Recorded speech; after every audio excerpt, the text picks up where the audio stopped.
RPF constable वालों, बहुत बड़ा नोटिस आया हुआ है। आप लोगों को अपना कास्ट सर्टिफिकेट फिर से सबमिट करना होगा। इसको लेकर बहुत बड़ा एक नोटिफिकेशन आ चुका है रेलवे भर्ती बोर्ड रांची के ऑफिशियली वेबसाइट पे। अभी नोटिफिकेशन को ओपन करके बारीकी से आप लोगों को एक एक लाइन पढ़ के समझाऊंगा कि आखिर एससी एसटी को लेकर क्या ही यहाँ पर मामला सामने आ रहा है। आप लोगों को बता दूं, यहाँ पर जो नोटिस पब्लिश किया गया है सिर्फ एससी वालों को लेकर पब्लिश किया गया है, और एससी के साथ ओबीसी को लेकर यहाँ पर पब्लिश किया गया है, क्योंकि एससी और ओबीसी और कुछ कास्टों को लेकर कंफ्यूजन हो रहा है रेलवे रिक्रूटमेंट बोर्ड को। तो फिर से दोबारा आप लोगों को कास्ट सर्टिफिकेट सबमिट करना होगा, नहीं तो आप लोगों का जो एप्लीकेशन है वो जनरल कोटा में गिना जाएगा। माजरा क्या है पूरा विस्तार पूर्वक आज के इस वीडियो में समझाऊंगा। चलिए वीडियो को शुरू करता हूं। मैं अनूप प्रसाद आप सभी लोगों का स्वागत करता हूं आप ही लोगों का official YouTube channel future career foundation पर। चैनल पर नए तो चैनल को सब्सक्राइब जरूर करिएगा और वीडियो को शेयर जरूर करिएगा। यहाँ पर सीधा सीधा आप लोग देख पा रहे हैं, नोटिस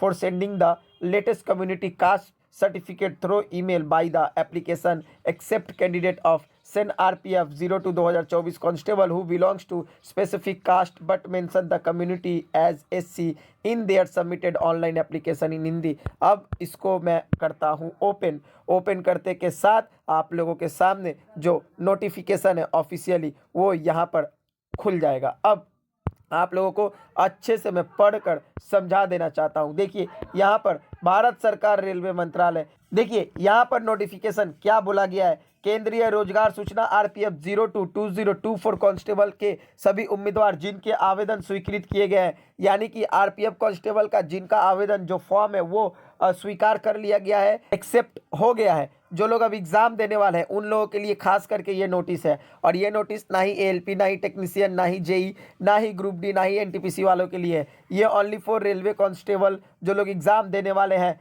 2 मार्च से लेकर 20 मार्च के भीतर में, उन लोगों के लिए ये नोटिफिकेशन है। अच्छा, अब आगे देखिए यहाँ पर लिखा गया है जो विशिष्ट जातियों से संबंधित रखते हैं, यानी कि जो विशिष्ट जाति लेकिन जिन्होंने प्रस्तुत ऑनलाइन आवेदन में जाति का उल्लेख अनुसूचित जाति के रूप में किया है, उन्हें ईमेल के माध्यम से नवीनतम समुदाय और जाति प्रमाण पत्र भेजने हेतु नोटिस है। यानी कि जो लोग अनुसूचित जाति यानी कि एससी से जो लोग अप्लाई किए हैं उन लोगों को फिर से ईमेल भेजना होगा। क्या भेजना होगा, कैसे भेजना होगा, कब, कहाँ, ये सारा चीज़ बताऊंगा। देखिए अब मेन माजरा यहाँ पर इस पैरा में लिखा हुआ है, अच्छे से समझ लीजिए। अब आप लोग सोचिएगा कि क्या कास्ट सर्टिफिकेट में पढ़ते हैं एससी, एसटी, ओबीसी, ईडब्ल्यूएस, ये सारे लोगों को क्या अपना कास्ट सर्टिफिकेट फिर से भेजना होगा? जी नहीं, कुछ गिने चुने जाति है उनको भेजना होगा जिनका नाम यहाँ पर मेंशन है।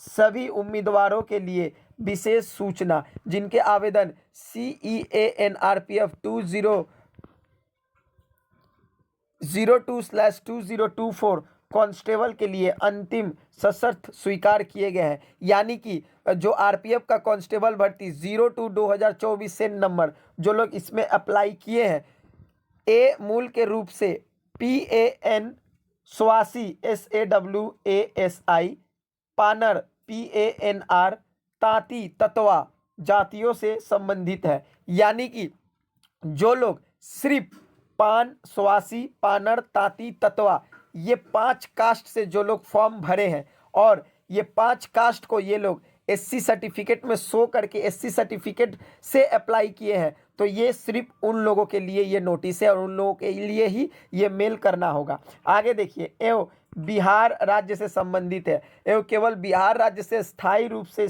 से छोड़कर चले गए हैं तथा उनके ऑनलाइन आवेदन में समुदाय फील्ड में एससी समुदाय के रूप में उल्लेख किया गया है। बात को अब अच्छा से समझ लीजिएगा, ठीक है। जो लोग सिर्फ ये नोटिफिकेशन किन लोगों के लिए है, किन छात्र लोगों को करना है? जो लोग ओनली फॉर बिहार स्टेट के हैं, ठीक है, जो लोग ओनली फॉर बिहार स्टेट के हैं या फिर बिहार में उनका घर है, अभी वो लोग फिलहाल जो परमानेंट नहीं बट टेम्प्रोरी वो लोग अदर स्टेट में रह रहे हैं, तो उन लोगों को भी ये वाला काम करना होगा। क्या करना होगा समझ लीजिए। जो लोग पान जाति में आते हैं, स्वासी जाति में आते हैं, पनार जाति में आते हैं, ताती ततवा जाति में आते हैं, ये जाति रेलवे बोल रही है कि ये जाति सेंट्रल गवर्नमेंट के रिकॉर्ड में ओबीसी सर्टिफिकेट के तहत आता है, ठीक है। लेकिन जो कास्ट सर्टिफिकेट स्टेट वाइज बनता है तो बिहार के कुछ ऐसे बिहार के कुछ ऐसे लोग हैं जो इन जाति में पढ़ते हैं, लेकिन ये जाति जो है वो लोग ओबीसी सर्टिफिकेट शो नहीं कर रहे हैं, एससी सर्टिफिकेट शो कर रहे हैं। तो उन लोगों को क्या करना होगा, उन लोगों को सेल्फ अटेस्टेड करना होगा और न्यायाधीश से फिर से निकालना होगा, यानी कि अपने एसडीओ वीडियो फिर से उन लोगों को कास्ट सर्टिफिकेट को निकालना होगा, चाहे वो टेम्पररी हो या परमानेंट हो। निकाल कर उन लोगों को क्या करना होगा, सेल्फ अटेस्टेड करना होगा। और जिन लोगों का नहीं निकला है वो लोग 1 सितंबर 2024, देख लीजिए यहाँ पर 1 सितंबर 2024 तक का इशू डेट रहना होगा। अगर उसके बाद का रहता है तो यहाँ पर आवेदन नहीं होगा। उन लोगों को क्या करना होगा, फिर से निकाल कर फोटोकॉपी करके सेल्फ अटेस्टेड करके मेल करना होगा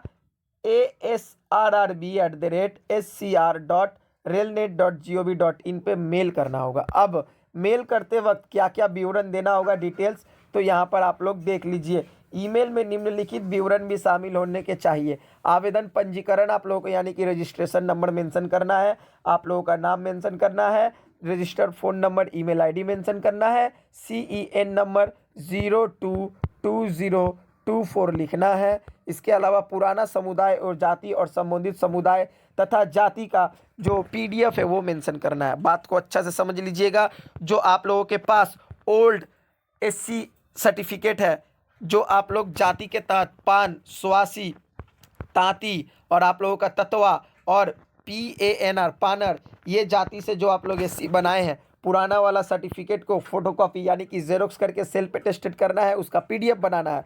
और नया वाला फिर से जाकर आप लोगों को री इशू करवाना है। उसमें मेंशन रहेगा कि हाँ बिहार स्टेट में ये कुछ जो जाति है ये जाति SC में ही पड़ता है। फिर से री इशू करवा कर उसको फोटोकॉपी या जेरोक्स करके सेल्फ अटेस्टेड करके PDF बनाकर मेल करना है।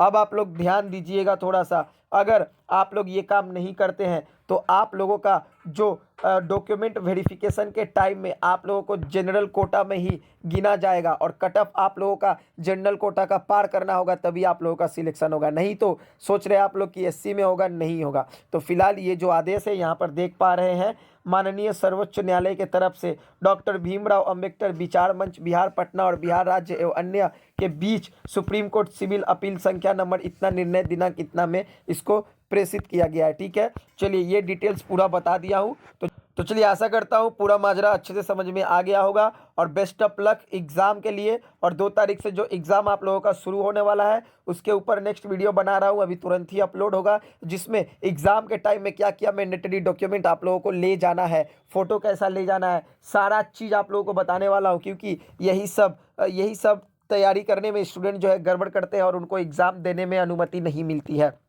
इसी तरह से हर एक अपडेट पाने के लिए चैनल को सब्सक्राइब करके रखें, फॉलो करके रखें। और अगर कोई भी परेशानी है, कुछ समझ नहीं आ रहा है, तो आप लोगों को क्या करना होगा, इंस्टाग्राम ID का लिंक नीचे डिस्क्रिप्शन बॉक्स में दे दिया हूँ, जाकर ID को फॉलो करके मैसेज करें, क्वेश्चन करें, संग संग रिप्लाई कर दूंगा। चलिए मिलते हैं नेक्स्ट वीडियो में, तब तक के लिए जय हिंद, जय भारत, वंदे मातरम।